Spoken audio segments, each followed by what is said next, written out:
واش عمرك فكرتي علاش النهار فيه 24 ساعه والساعه فيها 60 دقيقه وماشي 83؟ تخيل معايا خويا، شوف الساعه خويا 73 لارو. الله يحفظك. القصه بدات عند المصريين القدماء ايامات ما كان ما يدار. واحد خينا واحد النهار غرس واحد العصا في الخلا وبقى مقابل بحال هكا وكيشوف فيها ويبان ليه بلي ديك العصا الشمس ملي كتكون كدور كدير واحد الخط هكا كيدار بالظل، ولا كيبان ليه ديما مني هذاك الخط كيوصل لواحد البلايصه الشمس كتغرب، كيعني باللي النهار قرب يسالي. وهذا السيد هذا فاش كان كيبان ليه داك الظل كان محتاج شي حاجه يسمي بها باللي الظل ملي تيوصل لهنايا كيعني باللي راه شي حاجه. هاد الحاجه شناهي؟ هي الارقام. وشحال هادي باش كانوا كيحسبوا الناس؟ ما كانش عندهم كالكيلاتريس. المصريين كانوا كيحسبوا بالاصابع ديالهم، وهاد الطريقه هي اصلا باش كنسبحوا بحال هكا. الا حسبتي لي هاد المفاصل هادو وحده بوحده بوحده غادي تلقاهم 12 واحد. دونك بها باش حسبوا نشدوا داك الظل قسموه على 12، وحيت الظل ما كيكونش بالليل قالوا باللي قد الليل قد النهار، دونك 12 زائد 12 هي 24 وهكا ولات 24 ساعه. واخا وعلاش الساعه فيها 60 دقيقه؟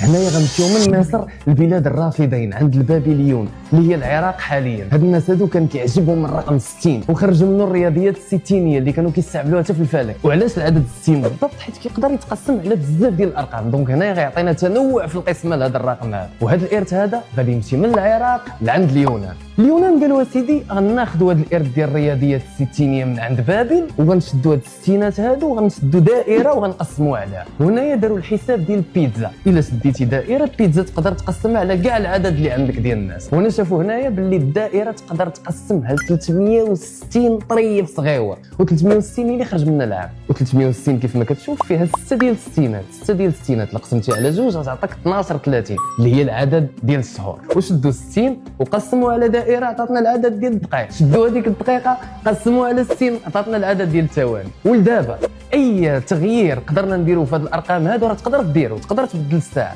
ولكن راه غطرى فوضى في العالم كامل، غترون ديال بصح. داكشي علاش الساعه اللي كنتعاملوا بها هي ارث اللي في عمره 5000 عام. هاد الناس فكروا وحسبوا قسموا وكل شيء باش يقدروا يعطيو معنى للوقت اللي عندنا، باش حنايا كل دقيقه نعيشوها ونعطيوها قيمه كبيره، نعرفوا نحسبوها ونعرف هاد اللحظه اللي كنعيش باللي راه مهمه في حياتي. وواحد الحاجه اللي كنساوها باللي الوقت راه ما كيتزادش، الوقت راه كيتنقص. عيش اللحظه، عيش هاد الدقيقه اللي كتعيش دابا راه ما عمرها غتعاود. دير فيها حاجه زوينه اولا حس بها مع الناس اللي انت معاهم اولا مع راسك، عطيها قيمه كبيره باش تكون ديما عندك كاليتي في الوقت ديالك. وانايا نتلاقى معكم في سيريال اخر. ما تنساش دير فولو ولا بغيتي تشوف بزاف ديال المعلومات في هذا الشيء. الله يعاونك.